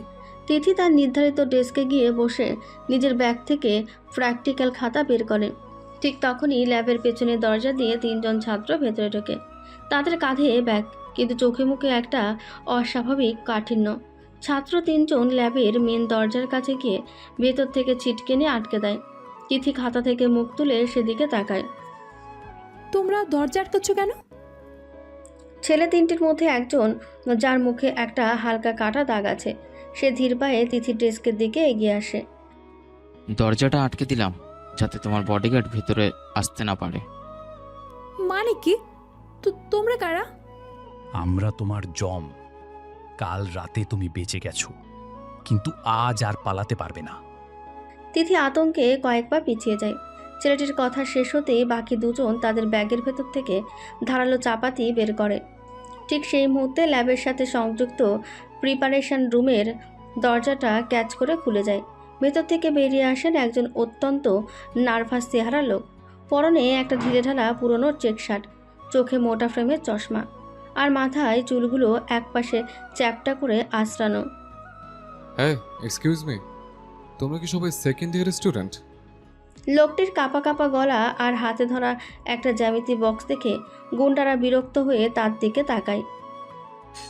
এই বুইরা, কে রে? তুই কোত্থেকে আইলি? আমি তোমাদের নতুন সাবস্টিটিউট প্রফেসর। আমার নাম রুহুল আমিন। তিথি লোকটির দিকে তাকিয়ে আক্ষরিক অর্থে হা হয়ে যায়। মোটা চশমা আর নার্ভাস বডি ল্যাঙ্গুয়েজের আড়ালে এই লোকটা আর কেউ নয়, স্বয়ং রুদ্র। এই মাস্টার, চুপচাপ ওইদিকে মুখ ঘুইরা খাড়ায় থাক। চিল্লা পাল্লা করলে তোরেও কাইটা ফালামো। ও মা গো, তোমরা ক্লাসরুমে সব কি নিয়ে এসছো? এগুলো তো বেআইনি। রুদ্র এমনভাবে কাঁপতে শুরু করে যেন সে জীবনে প্রথমবার অস্ত্র দেখছে। তার হাত থেকে ধপাস করে জ্যামিতি বক্সটা নিচে পড়ে যায়। আর এই বুইরারে আগে সরাতো, ঘ্যান ঘ্যান করতাছে। পেছনের একজন গুন্ডা চাপাতি হাতে রুদ্রের দিকে তেড়ে যায়। রুদ্র ভয়ে 2 হাত দিয়ে নিজের মুখ ঢাকার অভিনয় করে। গুন্ডাটা রুদ্রের কলার ধরতে যাবে, ঠিক তখনই রুদ্রের পা যেন ভুলবশত ল্যাবের একটা টুলের সাথে আটকে যায়। সে সোজা গুন্ডাটার গায়ের ওপর গিয়ে পড়ে। পড়ার ঠিক আগ মুহূর্তে রুদ্র অত্যন্ত সুকৌশলে জ্যামিতি বক্স থেকে ছিটকে পড়া তীক্ষ্ণ কাটা কম্পাসটা তুলে নেয়। কেউ কিছু বুঝে ওঠার আগে রুদ্র কাটা কম্পাসটা গুন্ডাটার ডান হাতের কবজির একটা নির্দিষ্ট স্নায়ুতে সজোরে গেঁথে দেয়। আমার হাত। স্নায়ুতে আঘাত লাগায় গুন্ডাটার হাত সাথে সাথেই অবশ হয়ে যায় এবং চাপাতিটা মেঝেতে পড়ে ঝনঝন শব্দ করে। ওরে বাবারে, আমি তো পড়ে যাচ্ছিলাম। তোর হাতে কি কিছু ফুটেছে বাবা? রুদ্র অত্যন্ত নার্ভাসভাবে উঠে দাঁড়ায়, যেন সে কিছুই জানে না। তিথি মুগ্ধ হয়ে এই অ্যাকশন দেখছে। হারামজাদা মাস্টার, তুই ওর হাতে কি মারছিস? কাটা দাগওয়ালা ছেলেটা এবার ক্ষিপ্ত হয়ে রুদ্রের দিকে দৌড়ে আসে। আমি তো কিছু করিনি, আমি তো শুধু ডাস্টারটা খুঁজছিলাম। রুদ্র পেছনের ব্ল্যাকবোর্ডের নিচ থেকে চক পাউডার ভর্তি একটা বিশাল ডাস্টার হাতে তুলে নেয়। ছেলেটা যখনই রুদ্রের বুকের কাছে সে চাপাতি চালাতে যাবে, রুদ্র ভয়ে ডাস্টারটা সোজা ছেলেটার চোখের ওপর আছড়ে মারে। উফ, আমার চোখ, আমি কিছু দেখতে পারতাছি না। ছেলেটা চোখ চেপে ধরে ব্যথায় চিৎকার করতে থাকে। ঘন চক পাউডারে তার চোখ জ্বলে যাচ্ছে। তৃতীয় গুণাটা বুঝতে পারে এই শিক্ষক সাধারণ কেউ নয়। সে এবার চাপাতি বাদ দিয়ে নিজের প্যান্টের পকেট থেকে একটা ছোট্ট পিস্তল বের করে রুদ্রের দিকে তাক করে। মাস্টার, এবার তুই শেষ। বন্দুক? আমাকে মেরো না বাবা, আমি তো শুধু কেমিক্যাল টেস্ট করছিলাম। রুদ্রের চোখ চশমার আড়ালে তীক্ষ্ণ হয়ে ওঠে, কিন্তু তার বডি ল্যাঙ্গুয়েজ তখনও একজন ভীতু শিক্ষকের মতোই। রুদ্র ভয়ে পেঁচাতে পেঁচাতে ল্যাবের টেবিলের ওপর রাখা একটা কাচের বিকার হাতে তুলে নেয়। বিকারে ছিল কনসেন্ট্রেট সালফিউরিক অ্যাসিড H2SO4। গুন্ডাটা পিস্তলের ট্রিগার চাপতে যাবে, ঠিক সেই মুহূর্তে রুদ্র ভয়ে কাঁপতে কাঁপতে বিকারের অ্যাসিডটুকু সোজা গুন্ডাটার পিস্তল ধরা হাতের উপরে ছুঁড়ে মারে। জ্বইলা গেল, আমার হাত জ্বলে গেল। অ্যাসিডের তীব্রতায় গুন্ডাটার চামড়া পুড়তে শুরু করে এবং যন্ত্রণায় সে পিস্তলটা ফ্লোরে ফেলে দেয়। অ্যাসিড ফ্লোরে পড়তে সেখান থেকে একটা ধোঁয়ার সৃষ্টি হয়। হায় হায়, অ্যাসিড পড়ে গেল। তোমরা সব কি করছো ক্লাসরুমে? রুদ্র দ্রুত নিজের চশমাটা ঠিক করে নেয়। মাত্র 1 মিনিটের মধ্যে 3জন প্রফেশনাল হিটম্যান মেঝেতে পড়ে কাতরাচ্ছে। তিথি বাকরুদ্ধ হয়ে দাঁড়িয়ে আছে। সে বুঝতে পারছে না যে একটা মানুষ কিভাবে একজন বোকা শিক্ষকের অভিনয় করতে করতে এত নিখুঁত অ্যাকশন করতে পারে। হ্যাঁ মেয়ে, তুমি দাঁড়িয়ে আছো কেন? বাইরে গিয়ে সিকিউরিটি রাখো। হ্যাঁ, আমি ডাকছি। ত্রিথি দ্রুত দরজার সিটকিনি খুলে বাইরে যায়। কুদ্দুস আর কলেজের গার্ডরা তখন করিডোরে দৌড়াদৌড়ি শুরু করেছে। দুপুরের এই ভয়ানক ঘটনার পর স্থানীয় পুলিশ আসার আগে রুদ্র সবার অলক্ষ্যে তার ছদ্মবেশ খুলে সেখান থেকে বেরিয়ে আসে। পরবর্তীতে কুদ্দুসের মাধ্যমে তিথিকে করা নিরাপত্তায় মিরপুরের ফ্ল্যাটে ফিরিয়ে আনা হয়। এরপর সারাটা বিকেল আর সন্ধ্যা তিথি নিজের ঘরের ভেতর গুম হয়ে বসে থাকে। সে বুঝতে পেরেছে মৃত্যু তার খুব কাছাকাছি ঘুরছে। চরম আতঙ্কে তার মুখ দিয়ে একটা কথাও বের হয়নি। ঘড়ির কাঁটায় তখন রাত 11টা বাজে। মিরপুরের ফ্ল্যাটের চারদিকে এখন একদম নীরবতা। রুদ্রের শোবার ঘরে হালকা নীল রঙের একটা ডিম লাইট জ্বলছে। তিথি বিছানার এক কোণায় হাঁটুতে মুখ গুজে বসে আছে। তার শরীরটা মাঝে মাঝে হালকা কেঁপে ওঠে।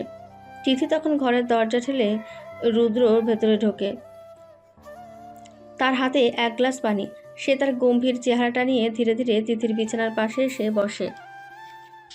পানি খাবি একটু?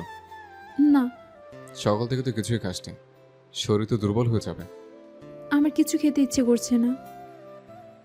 তিথির গলার স্বর ভাঙা ভাঙা। রুদ্র পানির গ্লাসটা সাইড টেবিলের ওপর রেখে দেয়। ঘরে এক অদ্ভুত থমথমে নীরবতা নেমে আসে।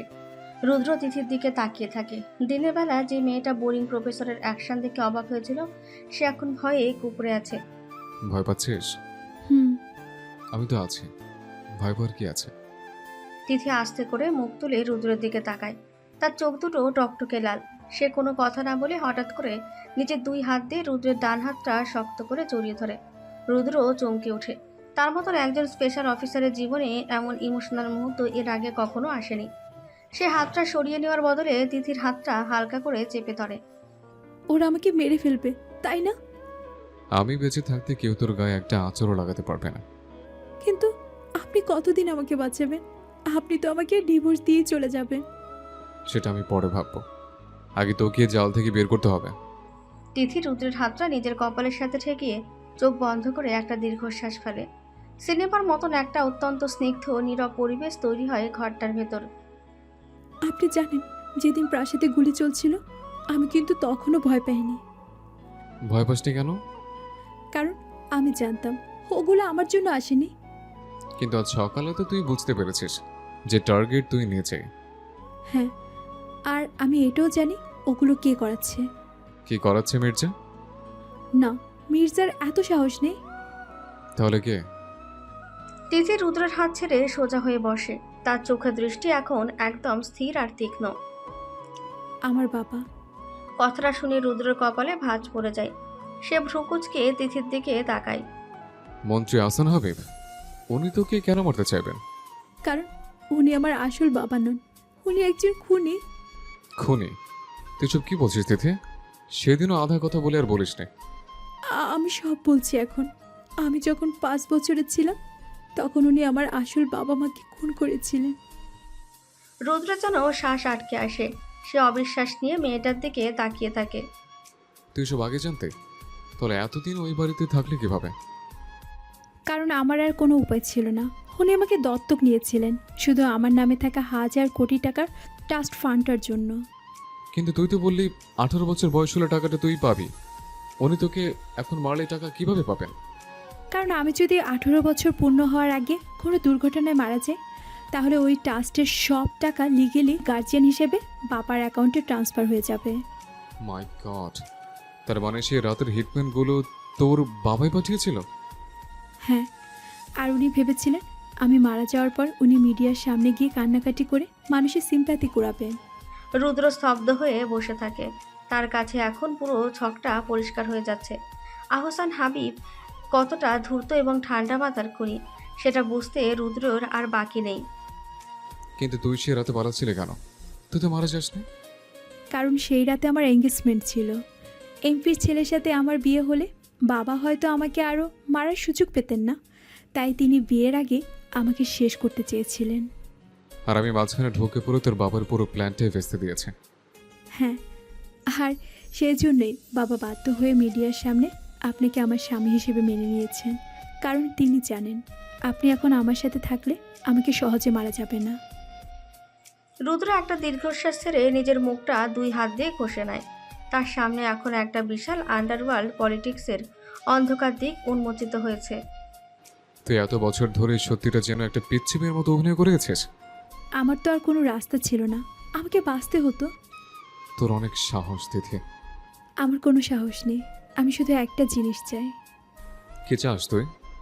আমি ওই লোকটার ধ্বংস দেখতে চাই, আমার বাবা মায়ের খুনির বিচার চাই। রুদ্র গভীরভাবে তিথির চোখের দিকে তাকায়। যে মেয়েটাকে সে আজ সকাল পর্যন্ত একটা বোকা বাচ্চা মেয়ে ভাবত, সে আসলে ভেতরে ভেতরে একটা আগ্নেয়গিরি বুকে নিয়ে ঘুরছে।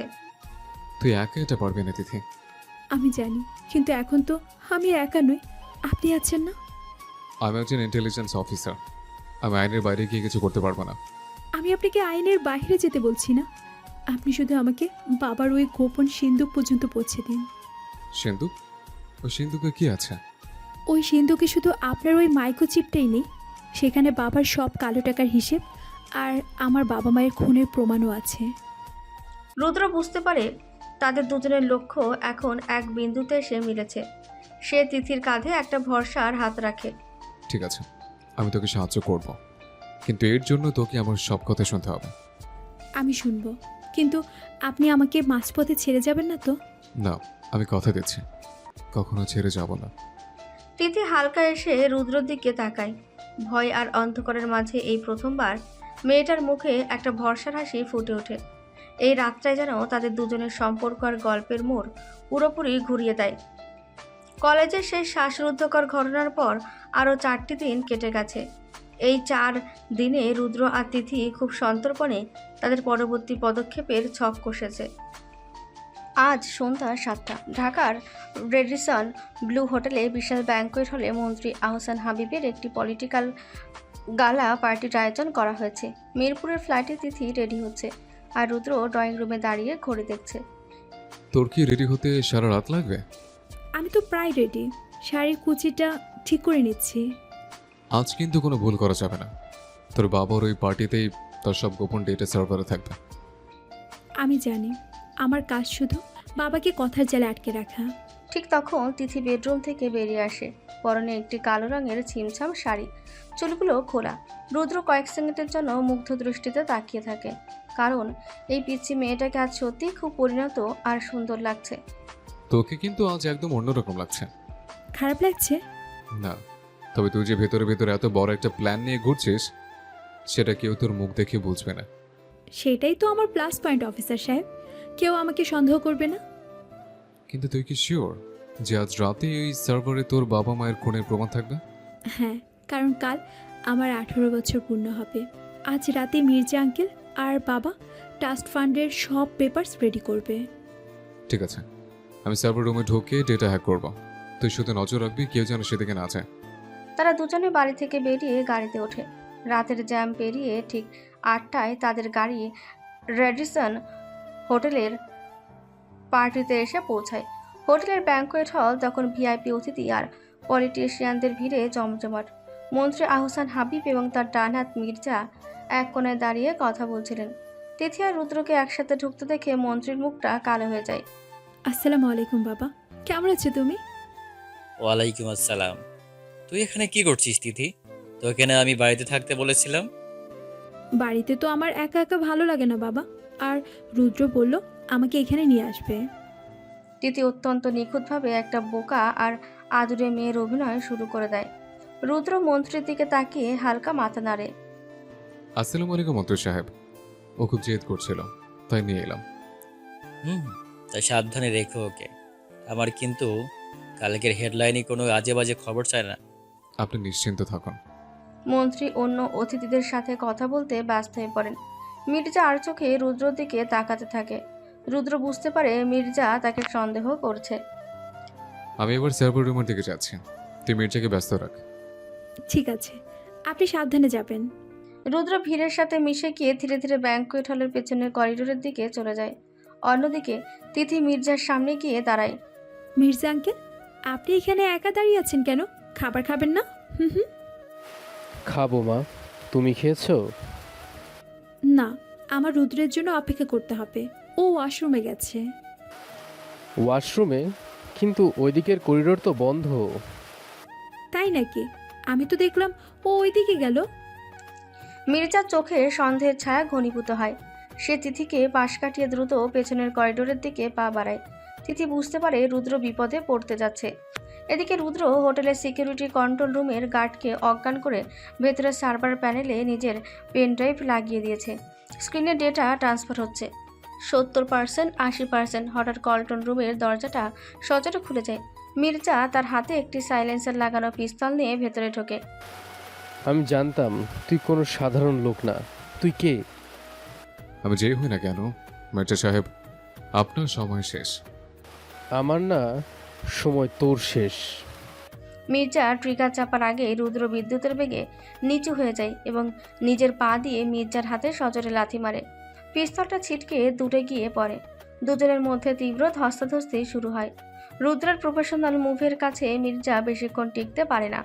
রুদ্র তাকে ফ্লোরে আছড়ে ফেলে জ্ঞান হারানো পর্যন্ত একটি নির্দিষ্ট নার্ভে চাপ দিয়ে রাখে। স্ক্রিনে তখন 100% কমপ্লিট লেখা ওঠে। রুদ্র পেন ড্রাইভটা পকেটে ঢুকিয়ে দ্রুত কন্ট্রোল রুম থেকে বেরিয়ে আসে। তিথি, কাজ হয়ে গেছে, জলদি বের হ। মির্জা আঙ্কেল কোথায়? ওর ব্যবস্থা আমি করেছি। কেউ কিছু বোঝার আগে আমাদের পার্কিংয়ে যেতে হবে। তারা দুজন দ্রুত ভিড় এড়িয়ে আন্ডারগ্রাউন্ড পার্কিং লটের দিকে চলে যায়। কিন্তু পার্কিং লটে পৌঁছাতেই তাদের চারপাশ থেকে 10-12 জন সশস্ত্র গার্ড ঘিরে ধরে। মন্ত্রী সিকিউরিটি চিফ সামনে এগিয়ে আসে, তার হাতে অটোমেটিক রাইফেল। মিনিস্টার স্যারের অর্ডার আছে আপনাদের দুজনকে এখানে শেষ করে দিতে। তুই কি পাগল? মন্ত্রী মেয়েকে তোরা মারবে? স্যারের কাছে টাচ ফান্ডের থেকে নিজের পলিটিক্যাল ক্যারিয়ার বেশি দামি। আপনারা বড্ড বেশি জেনে গেছেন। পরিস্থিতি পুরোপুরি নিয়ন্ত্রণের বাইরে।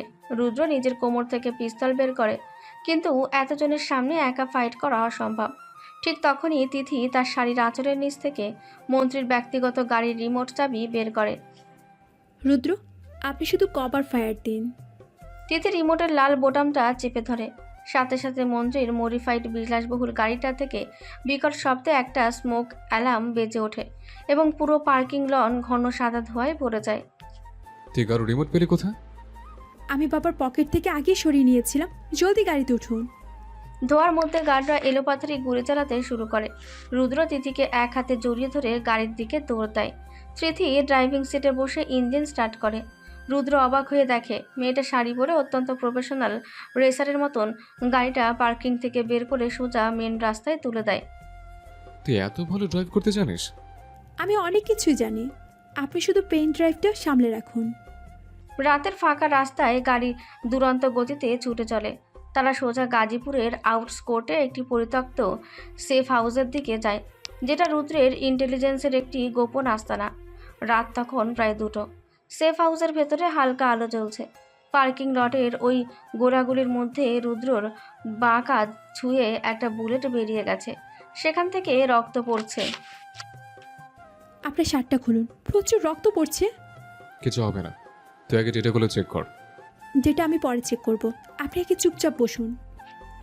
তিথি অত্যন্ত যত্ন করে ফার্স্ট এড বক্স থেকে তুলো আর অ্যান্টিসেপ্টিক বের করে রুদ্রের কাঁধের ক্ষতটা পরিষ্কার করতে শুরু করে।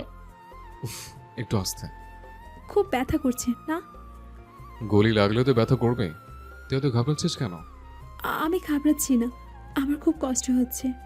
তিথির চোখ থেকে টপ টপ করে পানি পড়ে রুদ্রের হাতের ওপর পড়ে। রুদ্র মুখ তুলে মেয়েটার দিকে তাকায়। কাঁদছিস কেন তুই? কারণ আমার জন্য আপনার জীবনটা বিপদে পড়ে গেল। আমি তোকে কথা দিয়েছিলাম তোকে বাঁচাবো, আর আমার কাজে এটুকু ঝুঁকি থাকি। কিন্তু কালকের পর সব ঠিক হয়ে যাবে তো? হ্যাঁ, ইনশাল্লাহ সব ঠিক হবে। কাল তুই ওই ট্রাস্ট ফান্ডের টাকাটা একটা চ্যারিটিতে ডোনেট করে দিবি। আর আমি তোর বাবার এই ডেটাগুলো ইন্টারপোলকে পাঠিয়ে দেব। তাদের এই কথোপকথনের মাঝেই রুদ্রের ফোনটা বেজে ওঠে। স্ক্রিনে কবিরের নাম। হ্যালো কবির, বল। দোস্ত, তোরা কোথায়? আমি শুনেছি রেডিশনে বিশাল গোলাগুলি হয়েছে। হ্যাঁ, আমরা অল্পের জন্য বেঁচে গেছি। আমরা এখন গাজীপুরে সেফ হাউসে আছি। আমি এখনই আসছি, তোর জন্য ব্যাকআপ নিয়ে আসছি। রুদ্র ফোনটা কেটে দেয়। তিথি ক্ষতস্থানে ব্যান্ডেজ পেঁচিয়ে দিয়ে রুদ্রের পাশে বসে। রাতটা এক অদ্ভুত নীরবতার মধ্যে দিয়ে কাটতে থাকে। পরের দিন সকাল 8টা। সেফ হাউসের দরজায় গড়া নাড়ার শব্দ হয়। রুদ্র সতর্ক হয়ে দরজা খুলতে দেখে কবির দাঁড়িয়ে আছে। দোস্ত, তুই ঠিক আছিস? আমি ঠিক আছে। তুই একা এসছিস? ব্যাকআপ কোথায়? ব্যাকআপ আছে বাইরে, তুই আগে ডেটাটা আমাকে দে। তিথি বেডরুম থেকে ড্রয়িং রুমে আসে। তার চোখ হঠাৎ কবিরের জুতোর দিকে যায়। জুতোর তলায় এক অদ্ভুত লাল রঙের কাদা লেগে আছে। কবির ভাই, আপনি কি রেডিসন হোটেলের পার্কিং লটে গিয়েছিলেন? না তো ভাবি, কেন? কারণ আপনার জুতোর নিচে ওই পার্কিং লটের ফ্লোরে থাকা বিশেষ ফায়ার প্রুফ লাল মাটি লেগে আছে। আর এই মাটি ঢাকা শহরের আর কোথাও নেই। তিথির কথা শুনে রুদ্র চমকে ওঠে। সে কবিরের চোখের দিকে তাকায়। কবিরের চোখে মুখে একটা অপরাধবোধের ছায়া। কবির, তুই কাল রাতে পার্কিং লটে কি করছিলি? আমাকে ক্ষমা করে দিস দোস্ত, আমার আর কোনো উপায় ছিল না। কবির কথাটা শেষ করার আগে সেফ হাউসের দরজাটা পুরোপুরি খুলে যায়। বাইরে 10-12 জন কালো পোশাক পরা স্পেশাল ফোর্সের লোক দাঁড়িয়ে আছে। আর তাদের সামনে দাঁড়িয়ে আছেন রুদ্রর মা রোকেয়া বেগম। ওকে ডেটাটা দিয়ে দে রুদ্র, আর মেয়েটাকে আমার হাতে তুলে দে। রুদ্রের পায়ের নিচ থেকে যেন মাটি সরে যায়। সে অবিশ্বাসের দৃষ্টিতে নিজের মায়ের দিকে তাকায়। মা, তুমি এখানে কি করছো? আর তুমি এদের সাথে? আমি এদের সাথে না রুদ্র, এরা আমার সাথে। আমি স্পেশাল ফোর্সের একজন সাবেক চিফ ডিরেক্টর। কি বলছো তুমি এসব? তুমি তো একজন সাধারণ মানুষ। সাধারণ মানুষের অভিনয় করতে হয়েছিল শুধু এই দিনটার জন্য। তুই কি জানিস 14 বছর আগে এই তিথির বাবা মাকে কে মেরেছিল? আপনি মেরেছিলেন, তাই না? তিথি রুদ্রের পেছন থেকে বেরিয়ে এসে অত্যন্ত শক্ত গলায় কথাগুলো বলে। তার চোখে কোনো ভয় নেই, শুধু এক অদ্ভুত ঘৃণা। হ্যাঁ, আমি মেরেছিলাম। মন্ত্রী আহসান হাবিব আমাকে টাকা দিয়েছিল ওই কাজটা করার জন্য। মা, তুমি টাকার জন্য মানুষ খুন করেছো? তুমি এতটা নিচে নামতে পারলে? আমার টাকার খুব দরকার ছিল রুদ্র। আর তুই আমাকে মা ডাকছিস কেন? তুই তো আমার নিজের ছেলেও না। এই কথাটা রুদ্রের বুকের ভেতরে একটা হাতুড়ির মতো আঘাত করে। সে পাথর হয়ে দাঁড়িয়ে থাকে। আমি তোমার ছেলে না? না, তুই একটা অনাথ আশ্রমে বড় হয়েছিলি। আমি তোকে দত্তক নিয়েছিলাম। তারপর তোকে স্পেশাল ফোর্সের ট্রেনিং দিয়ে এই ইন্টেলিজেন্ট ইউনিটে ঢুকিয়েছিলাম, যাতে দরকারে তোকে আমি ব্যবহার করতে পারি। রুদ্রের হাত থেকে তার পিস্তলটা মাটিতে পড়ে যায়। তার পুরো পৃথিবীটা এক মুহূর্তের মিথ্যে হয়ে গেছে। সে যাকে নিজের মা ভেবে এসেছে সে আসলে একজন খুনি, এবং তাকে শুধু একটা দাবার গুটি হিসেবে ব্যবহার করেছে। এবার ইমোশনাল বাদ দে রুদ্র, পেন ড্রাইভটা আমাকে দে, আর তিথিকে আমার সাথে যেতে দে। আমি তোকে কিছুই করব না। রুদ্র নিশ্চল হয়ে দাঁড়িয়ে থাকে।